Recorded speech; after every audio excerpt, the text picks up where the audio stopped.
मुंब्रा में एक बार फिर राजनीति गरमाती जा रही है। मुंब्रा के चर्चित वरिष्ठ समाज सेवक व कटर अवार्ड समर्थक रफीक शेख ने कहा कि विधायक कच्चे कान का है और पार्टी से किया बाय बाय। 14 साल बाद किया विधायक जितेंद्र अवार्ड को अलविदा। मुंब्रा शहर में इन दिनों आए दिन राजनीति पाला पलटने का पदाधिकारी से लेकर कार्यकर्ताओं का सिलसिला चल रहा है। वहीं कुछ तो अपने विधायक से नाराज भी चल रहे हैं। जी हां, हम बात कर रहे हैं पूर्व गृह निर्माण मंत्री व विधायक जितेंद्र अवार्ड की, जिसके पार्टी को और उनको अपने ही खास लोगों ने जोर का झटका धीरे से देकर दूसरे पार्टी यानी अजित दादा की राष्ट्रवादी पार्टी में शामिल होते देखा जा रहा है, जहां नजीब मुल्ला के नेतृत्व में सभी लोगों का समावेश हो रहा है। शरद चंद्र पवार की पार्टी के विधायक जितेंद्र अवार्ड को छोड़ने की बात मुंब्रा के वरिष्ठ समाज सेवक व 20 वर्ष से ज्यादा रह चुके पदाधिकारी रफीक शेख ने MBN न्यूज को राकथाक इंटरव्यू दिया और अपने विधायक को कच्चे कान का कहा और क्या कुछ कहा मुंब्रा के विकास को लेकर, मुंब्रा के नगर सेवकों के बारे में और खुद के बारे में। देखिए इस रिपोर्ट में।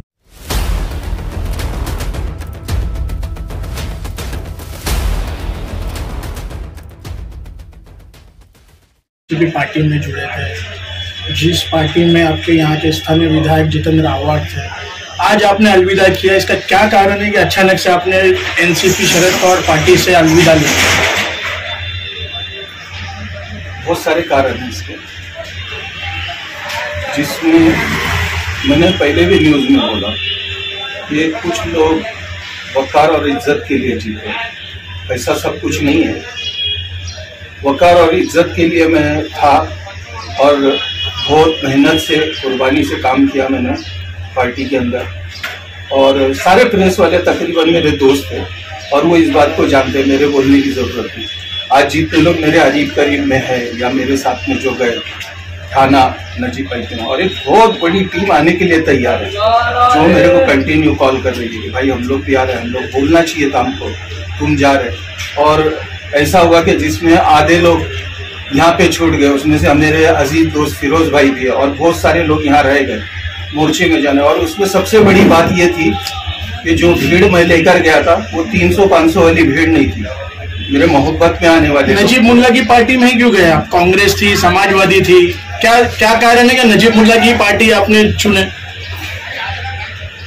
तो ऐसा है कि नजीब भाई ने बहुत अच्छी बात बोले थे कि वाशी के मीटिंग में, लेकिन क्या हुआ, उसको काट छाट के एक छोटी सी क्लिप चलाकर लोगों को गुमराह करने गया। जैसे बीजेपी में ज्वाइन होने के बाद बीजेपी में ज्वाइन हो रहा है, तो वो क्लिप का पूरा खुलासा कीजिए। क्लिप में ऐसा कुछ नहीं था कि बीजेपी ज्वाइन करना या नजीब। हम लोग जब कुर्ला के एक मीटिंग में थे हम लोग, जहाँ पे कांग्रेस के बड़े बड़े नेता थे, शिवसेना के बड़े बड़े नेता थे और हमारे राष्ट्रवादी के बड़े बड़े नेता थे, वहां पर खुल के पहले के चीफ मिनिस्टर ने कहा था, हो मी बाबरी मस्जिद पाडली आणि माझा ह्याचा गर्व है, तो मी आम्ही जे बाबरी मस्जिद पाडली।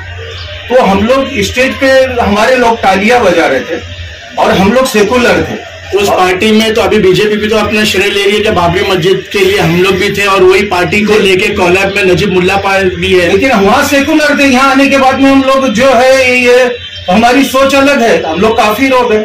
सेकुलर तो यहाँ के विधायक भी थे। हाँ, तो फिर विधायक को छोड़ने का कारण क्या है? क्या नसीहत है आपको? मतलब विधायक को आपने, मैंने वीडियो देखा, आपने कुछ नसीहत दी, कच्चे कान को लेकर ऐसी कुछ बातें की है आपने? मैं बताया ना, कान को सुख देने वाले लोग जब आ गए तो दूर जाना लाजिम था। और आप उम्र का सका माहौल आप देख लो ना क्या है। रफीक भाई, आपको NCP का एक यहाँ पर मजबूत पिलर भी गिना जाता था और आप एक क्वालिटी है, आप में एक नगर सेवक से भी ऊपर की क्वालिटी आपकी है, पर आपको पार्टी ने कभी ऊपर लाया नहीं, इसीलिए आपने पार्टी छोड़ा कि आपने कच्चे कानों की वजह से ये पार्टी को छोड़ा? एक कॉर्पोरेटर हो सकते थे आप 2009 से, अगर यहाँ पे हो तो स्थानीय कॉर्पोरेटर भी हो सकते थे। मेरे लिए सबसे बड़ी खुशनसीबी की बात है कि मेरे पत्रकार भाई ये बात बोल रहे हैं, समझे? यही बात इनको समझना चाहिए था। आपने ऑन कैमरे पे बोला कि साहब सिर्फ कान के कच्चे, तो आपने कभी साहब से बात करने की कोशिश क्यों नहीं की कि इस बार चर्चे पर? आज से 13 से 14 महीना पहले मैंने पर्सनली साहब को कुछ बातें जाकर समझाया था सामने बैठ के। यहाँ के मेरे एक अजीज दोस्त नगर सेवक ने मुझसे कहा था कि जरा आप चाचा आपकी इज्जत करते, आप जाओ उनसे बात करो और जरा उनको समझाओ। 13-14 महीने मुंब्रा के 2 मेरे दोस्त लोग भी थे, जब मैंने बात किया और मैं कोई भी बात करूंगा तो कोई भी उड़ती या झूठ बात नहीं करूंगा। तो मैंने जाकर साहब को समझाया भी कि कुछ बातें ऐसी चल रही। हाँ, मैंने ये बोला कि मैं यहाँ पे चमचेगिरी करने नहीं आया, ना मैं किसी का नाम लूंगा कि आपके खिलाफ ये काम कर रहा है, ये काम कर रहा है। वो मेरा, जिसको मराठी में पिंड बोलते, कि मेरा वो काम ही नहीं है कि मैं जाके किसी के बारे में वहां बोलूं या भड़काऊं। मैं किसी का, आप खास करके मुमरा कौसा पे ख्याल करो। उस वक्त साहब ने कहा था कि हाँ अपन बैठ के कुछ करेंगे उसके लिए। नजीब मुल्ला के पास जाने से पहले विधायक से आपकी कुछ चर्चा हुई थी, कुछ बातचीत हुई थी जाने से पहले?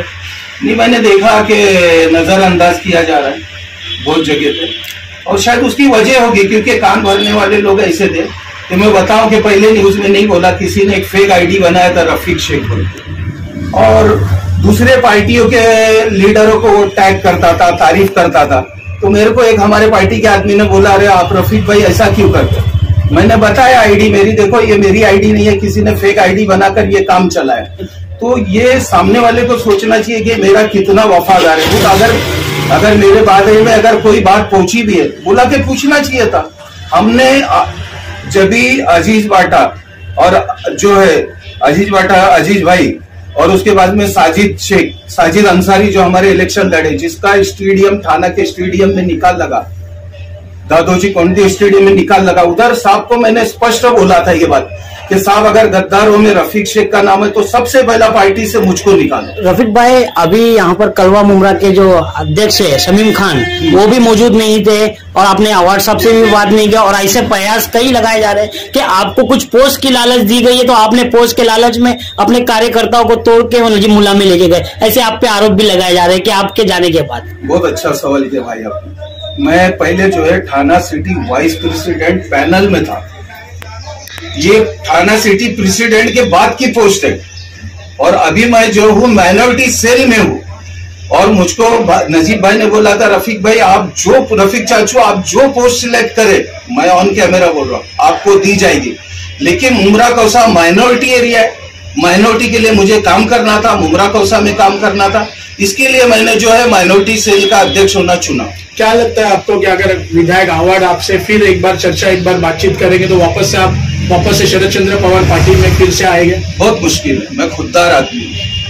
नहीं तो आपने इतने साल दिए, 2009 से अगर इस पार्टी को आपने अपना टाइम दिया है। टाइम नहीं, दिन रात बहुत कुछ दिया है मैंने, बहुत कुछ खोया इस पार्टी को संवारने में। क्या रहेगी आगे की आपकी रणनीति, क्या रहेगी, क्या भूमिका रहेगी आने वाले चुनाव में? मैं वहां पर भी था, ईमानदारी से था, और जहां भी रहूंगा ईमानदारी से, यहाँ पे भी ईमानदारी से रहूंगा। 2009 के बाद से 2024 आ चुका है अभी, तो क्या लगता है आपको मुमरा में विकास हुआ या नहीं हुआ? आपके रहते हुए आपने तो देखा भी है मुमरा को, आपके नजरों के सामने आपने मुमरा बसते हुए देखा, क्या कहेंगे इस बारे में? ऐसा है कि काम तो हुआ है, इस बात से कोई इनकार, लेकिन सारे काम अधूरे हुए। जैसे क्या? रोड, हॉस्पिटल, बहुत सारी चीजें, स्टेडियम वीरान पड़ा हुआ है, भाड़े पे लेना पड़ रहा है हमको, और बहुत सारी चीजें बताने के लिए, ये सारी चीजें अधूरी। और साहब को गुमराह किया गया कि भाई साहब देखो लोग खुश है, लोग तो सिर्फ आप ही की चर्चा कर रहे, आप ही का नाम चल रहा है, उस काम को पूरा नहीं। एक नशेमन की मिसाल देता हूं, एक नशेमन का रोड था जो 3 महीने तक लोग आ रहे जा रहे थे, खोद के रखा हुआ था। नशेमन का मेन रोड ऊपर जो किफायत सेठ के बंगलों को जा रहा है, और 3 महीना खोदा हुआ, लोग गिर रहे, पड़ रहे, पाइपलाइन पड़ी हुई, लोगों ने शिकायत की, लेकिन नहीं मामला हुआ।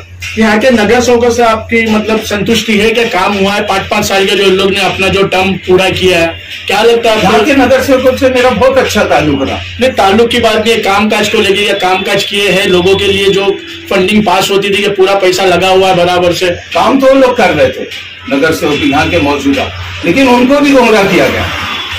रफीक भाई, जैसा कि कल एक इंटरव्यू चला और एक वीडियो भी बहुत वायरल हो रहा है, नजीब भाई ने एक मुसलमानों से अपील की है कि मुसलमानों को बीजेपी ज्वाइन करना चाहिए। बीजेपी नहीं, यही होता है कि बीजेपी वो नहीं बोले थे, मैं तुमको खुलासा कर दूं, उन्होंने ये बोला था कि बाबरी मस्जिद की जगह पे मंदिर बनना चाहिए। ये एक यूपी के आमदार खन्ना ने, कांग्रेस के लोगों ने सबसे पहला डिमांड किया, और वहां पर मूर्ति रखते वक्त भी कांग्रेस थी, और उसके बाद में जब बाबरी मस्जिद तोड़े गई तो भी कांग्रेस थी। और जब 92 का फसाद हुआ तो सेंटर से लेके स्टेट में तो कांग्रेस थी। कांग्रेस जो बीजेपी हमारी खुली दुश्मन है, हम जानते हैं कि ये हमारा दुश्मन है, तो हम जो है होशियार रहे थे। और ये जो पीछे से कांग्रेस वार कर रहे, इससे तुमको बचना चाहिए। बीजेपी में आने को कहीं पे भी नजीब भाई ने नहीं बोला। एक सेकुलर सोच है अजीत दादा की और एक सेकुलर पार्टी तो कंबाइन है बीजेपी के साथ में। तो क्या लगता है आपको कि आने वाले टाइम में आपको बीजेपी जो बोलेगी वही आपको करना है, आपकी पार्टी की तरफ से आपको जो संदेश आएगा, जो मैसेज आएगा, वो आप पूरा करेंगे? अजीत दादा अपने आप में एक बहुत बड़ी शख्सियत, हैसियत रखने वाले शख्सियत है और नजीब भाई भी ईमान वाला है, ये बात याद रखना। नजीब भाई भी ईमान वाला है। कोई भी ईमान 3 का बराबर भी रहेगा तो ईमान बेच के सौदा नहीं करेगा। यहाँ पर ट्रेंड चला थे, अरे बीजेपी में गए, ये एक ही मुद्दा इनके पास बचा है अभी बदनाम करने नजीब भाई को, ये बीजेपी में चले गए बस। मुंब्रा वासियों को, मुंब्रा के नगर सेवकों को, पूर्व नगर सेवकों को और अपने विधायक जितेंद्र आव्हाड को क्या संदेश और क्या नसीहत देना चाहिए? चमचों से सावधान। नगर सेवक को भी बोलता हूँ, मेरे जूने दोस्तों को, कि एक की बात दो की बात 4 ले जाकर पहुंचाने वालों से सावधान रहे और यही काम साहब को करना चाहिए। और मुंब्रा की जनता, मैं तो बोलता हूँ जो अल्लाह से डरने वाला है वो न किसी बीजेपी से डरता है न किसी से डरता है, उसको डरने की जरूरत भी नहीं। जिसके दिल में अल्लाह का खौफ होएगा वो दुनिया में किसी से नहीं डरेगा। हम लोग गुलाम नहीं है, हम लोग खुददार लोग हैं। खुल के आना, नजीब भाई के साथ में डरना नहीं। ये लोग माल बेचेंगे, बीजेपी एक ही मुद्दा है बस, तुमको डराया जाएगा बीजेपी के नाम से। हाँ, और डरना नहीं, हमारे दिल में अल्लाह का खौफ है, अल्लाह का डर है, हमको किसी का डर नहीं लगता। अभी रफीक भाई पर कोई प्रेशर नहीं है, तो आने वाले दिनों में रफीक भाई खुलकर आवाज उठाएंगे, विधायक हो या नगर सेवक है उसके खिलाफ में यहाँ पर आवाज दिखेंगी रफीक भाई की? देखो, बहुत लोग आने के लिए तैयार है मेरे साथ। सुबह से शाम तक कॉलिंग चालू है कि हम लोग आप गए, हमको बुलाना चाहिए था, हम साथ में आते हैं। और इसका आप 3 महीने में नजारा देखेंगे इंशाल्लाह। ऐसा तो नहीं। हमारे चैनल को सब्सक्राइब करें, बेल आइकन जरूर प्रेस करें, हमारी न्यू वीडियो सबसे पहले देखें।